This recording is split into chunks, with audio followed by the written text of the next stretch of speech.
આ નારો લોન્ચ કરવામાં આવે છે આખા ગુજરાતની અંદર આમ આદમી પાર્ટી દ્વારા આ નારો લઈ જઈને જન જન સુધી આ વાત પહોંચાડવામાં આવશે કે ગુજરાત ભાજપના બાપનું નથી અને ભાજપના નેતાઓના છોકરાઓના બાપનું પણ નથી. ગુજરાત આપનું એટલે કે આમ જનતાનું, ખેડૂતોનું, સામાન્ય પરસેવો પાડીને જીવતા માણસોનું ગુજરાત છે. ના બેટાનું, ના બાપનું. હવે ગુજરાત આપનું. પ્રેસ કોન્ફરન્સમાં ઉપસ્થિત સૌ મીડિયા મિત્રોનું સ્વાગત છે. આજે આમ આદમી પાર્ટી દ્વારા એક સ્લોગન નારો લોન્ચ કરવામાં આવ્યો. જે રીતે ગુજરાતમાં છેલ્લા લાંબા સમયથી મજબૂરીવશ જનતાએ બીજેપીને મત આપ્યો અને જનતાની મજબૂરી હોવાના કારણે વર્ષો સુધી ભાજપ પાર્ટી સરકારમાં આવી. એ વર્ષો સુધી સરકારમાં આવવાના કારણે ભાજપની અંદર એક પ્રકારનું અભિમાન આવી ગયું કે આ સરકાર અને આ રાજ્ય તો અમારા બાપનું છે.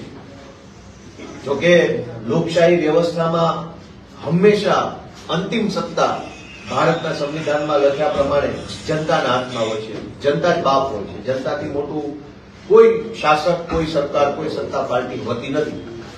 પણ બીજેપી પાર્ટીને ગુજરાતમાં એવી હવા આવી ગઈ છે, એવું અભિમાન આવી ગયું છે, અહંકાર છે કે આ બધું જ અમારા બાપનું છે. અમે જે ધારીએ તે કરીએ, અમારા ભાજપવાળાના મનમાં આવે એવું કરીએ, ભાજપવાળાને જે ઈચ્છા પડે એમ જનતા સાથે વર્તન વ્યવહાર કરીએ. અને એના અનેક દાખલાઓ છે કે જ્યાં ભાજપના નેતાને જે જમીનની જરૂર પડે ત્યાં રાતોરાત બુલડોઝરો ચલાવી દેવામાં આવે. જે જગ્યાએ ભાજપના માણસોએ ધંધો કરવો હોય ત્યાં ગરીબ માણસોના ધંધા બરબાદ કરી નાખવામાં આવે. ભાજપના માણસો એવું સમજે છે કે આ બધું જ એમના પિતાશ્રીનું એટલે કે ગુજરાતીમાં બાપનું સમજે છે. પણ એવું હોય નહીં. લોકશાહી વ્યવસ્થા છે, અહીંયા કોઈના બાપનું કંઈ ના હોય, એ બધું જનતાનું હોય, યા તો સરકારનું હોય.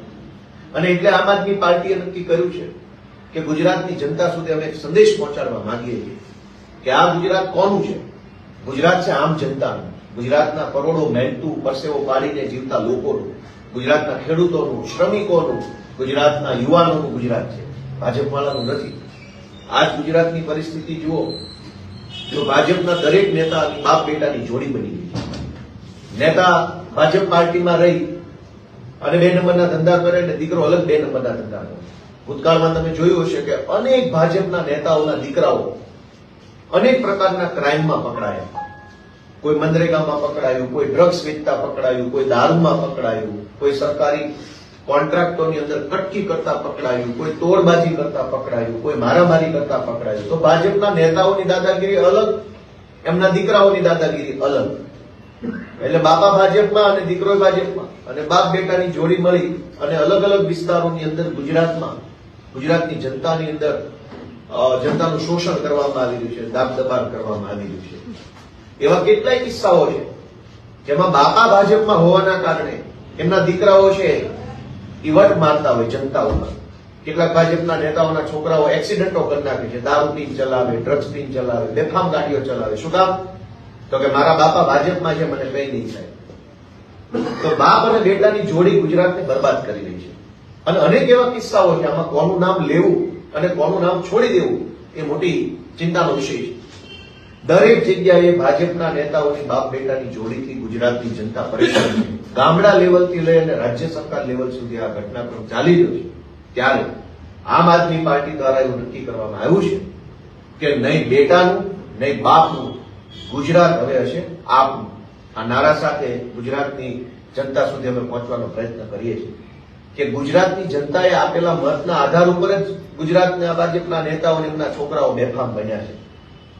અને એટલે હવે આ બાપ બેટાની જોડીને ઘર ભેગી કરી અને આપનું એટલે કે જનતાનું એટલે કે સામાન્ય માણસ, ખેડૂતો, શ્રમિકો, યુવાનો, મહિલાઓ, વંચિતો, આમ જનતાનું શાસન આવે એવી ભાવના સાથે, એવા વિચાર સાથે આમ આદમી પાર્ટી આગળ વધી રહી છે.